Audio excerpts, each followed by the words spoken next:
time for today's Legal Minute with the Law Office of COOLEY, SHRAIR in Springfield. Today we're joined by attorney Susan MIELNIKOWSKI. We're talking about what you should do when your elderly parents refuse assistance. So now, this is something that a lot of people will need to go through in their life. If an adult child or family member wants to step in for someone who may not want assistance, what should they do?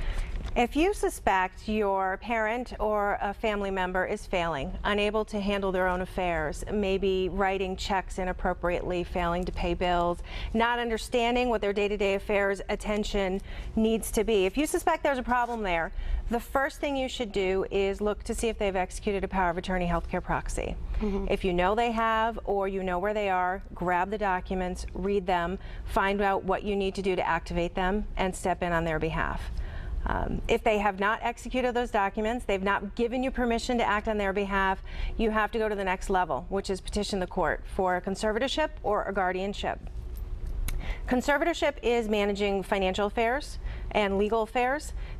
Guardianship is dealing with their person, medical decisions, where they live.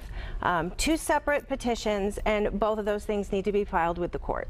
So now, what specifically do you need to file with the court? Both the petitions, and here's where the difficult part comes in, you need to file a medical certificate that's dated within 30 days that shows that person has seen a physician and that physician has certified them as unable to manage their affairs.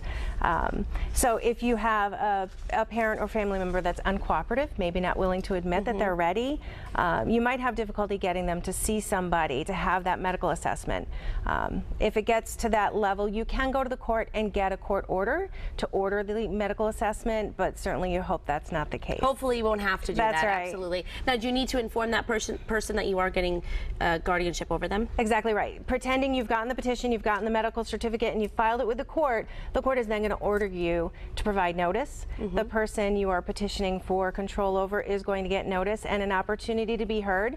They can hire their own attorney, they can file competing medical information. Certainly these are not fun situations, and you hope you don't get to that level.